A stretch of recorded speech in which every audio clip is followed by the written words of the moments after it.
Alright, I'm Mike, and this is my presentation on amplifiers. Alright, so first off, what exactly are amplifiers? Basically, they boost the amplitude of an electronic signal. It does that by taking the energy from a power supply, and it controls the output so that it matches the input signal only with a high amplitude, so the volume is boosted. This is used obviously in instruments, speaker systems, obviously like car speakers, stuff like that, radio and broadcasting as well. There are three main properties to an amplifier. It's input resistance, symbol R in, output resistance, R out, and gain, which is A. Despite the fact there are many different types of amplifiers, that model there is pretty much the same. It's known as a general amp model, and it just shows the common relationship between the input, output, and gain in pretty much all amplifiers, no matter what sort of instruments or systems, whatever like that. Gain is basically the difference between the signal output, a signal input and a signal output. It measures how much the signal input is amplified.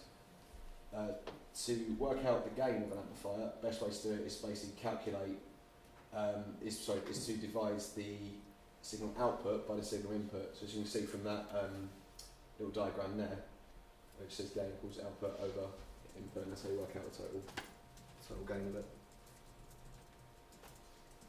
There are three different types of gain in an amplifier. There's voltage gain, which is AV, current gain, which is AI, and power gain, which is AP. You see there, they're the formulas for those different types. So yeah, we've got many different types of amplification. The first one we're going to talk about is obviously guitar amplifiers, because it's multi-stage amplification. In some cases, basically one amplifier is not going to be enough to get the output to the level you want it to be, basically. If this is the case, then the output of the first amplifier is fed into a second one, and into a third, and so on and so forth, until the output is at a level that whoever's using it is happy with. This is known as multi-stage amplification or multi-stage cascading. It's used to create amplifiers with a high input resistance, low output resistance, and large gains. So you can see from that diagram, for the top one is just one amplifier, and the bottom you can see it being fed into the first one there, and then fed back through to a second one. This form of amplification is used mainly in long distance telephones, radio, television, radar systems, and many other devices that depend on this. The way in which these stages are coupled together is quite important. The design of the coupling circuitry has to follow certain rules, such as impedance matching. The impedance is the measure of the total opposition to current flow in an alternating current circuit. When coupling amplifier stages together, impedance matching is important so that as much signal as possible is transferred from the output of one stage to the input of the next. It's also important to ensure that the correct bandwidth is the same throughout the amplifier stages. So here we've got guitar amplifiers as well, arguably the most common stage of amplifiers. You have two main types of amps. You have tube amps or valve amplifiers, and you have solid state. The difference between the two is basically tube amplifiers use vacuum tubes. As you can see in the top picture there, those little tube-shaped things there, your valve tubes, and they amplify the input signal that is sent from the guitar. This signal is applied to the grid of a tube, and the resultant output of the same frequency is at a much higher amplitude. There's also solid state, which the difference between these and tube amps is that instead there's no tubes in the back, it's just a series of circuit boards that try to emulate the sound of tube amps. That's why most modern amplifiers, such like the Line 6 Spider and stuff like that, are valve states. It's a small change on the input signal amplitudes, and it's reflected in a larger amplitude in the output. Most people tend to prefer the sound of tube amps because it's analog sounds, and they feel it's a much warmer and slightly louder sound as well, whereas solid state, some guitar players feel that it doesn't really reach the same level as tube amplifiers do. I've got this video here that explains it a bit more.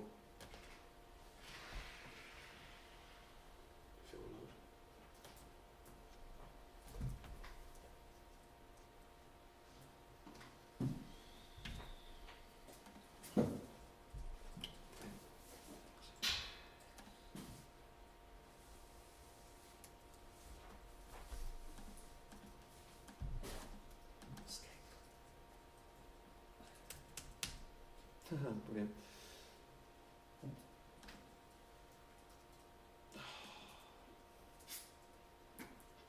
So that's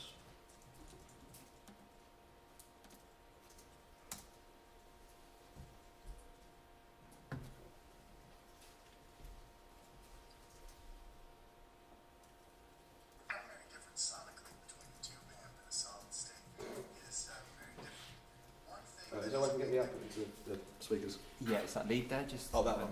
Sorry.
Guitar amplifiers consist mainly of 4 levels. You have your signal input, your signal modulation, your amplification, and your signal output.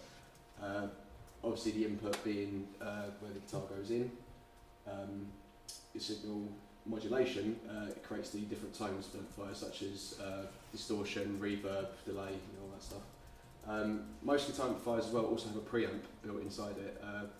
Reason this is because the signal coming in directly from the guitar doesn't actually have the sufficient voltage for the power amplifier to boost it to a certain level. So the signal goes into the amp, the preamplifier amplifies the voltage of the sound coming in from the guitar, and then the power amp amplifies the whole signal. You also have bass guitar amplifiers that are very similar to guitar amps. You have the 2 makes, you have tube and solid states. Again, tube amps tend to have more of the pleasing overdrive when the volume is pushed to its upper limit, whereas solid states can distort if it's boosted too much. But with the design of the solid state bass amps, especially the high quality models, there's more headroom so that you won't get too much of a signal distortion. Okay, the latest in amplifier technology are the profiling amps. You already have preamp processors such as the Fractal Axe FX2 and the Line 6 Pod Pro, which can be used in the studio and live as well, which is basically where it tries to replicate the sound of other guitar amps in certain tones. This, however, is the Kemper profiling amp, which is a new range of processing preamps, and basically how it works is it mimics the sound of a genuine guitar amp to near enough, let's say 99.9% accuracy.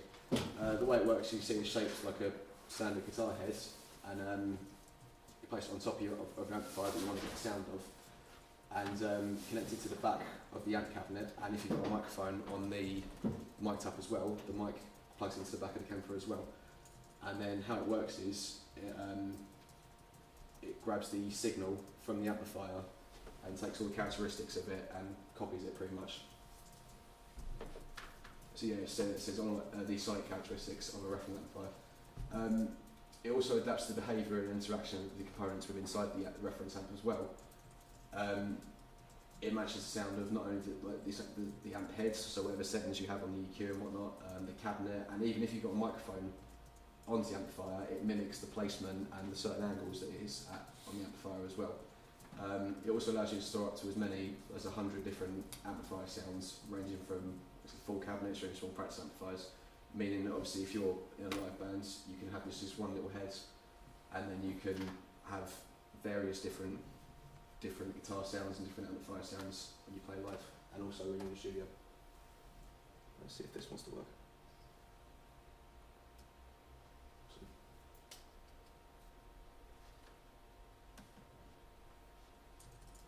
So this is the back of the Kemper profiling amp, and how you profile is very simple. You connect the guitar in the front input, and then you get out of the Kemper amp from the direct outset here, plug this into your normal amp, and the microphone, or in our configuration here, we come from the preamp that is connected to the microphone, the actual microphone at the cabinet, and you connect it here. You can also connect the normal TRS line cable here with the line level, and this is how you profile. Pretty simple.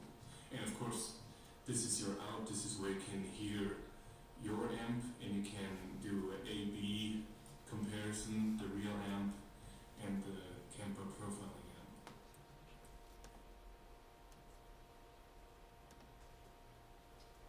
And yeah, that was my presentation. Cheers.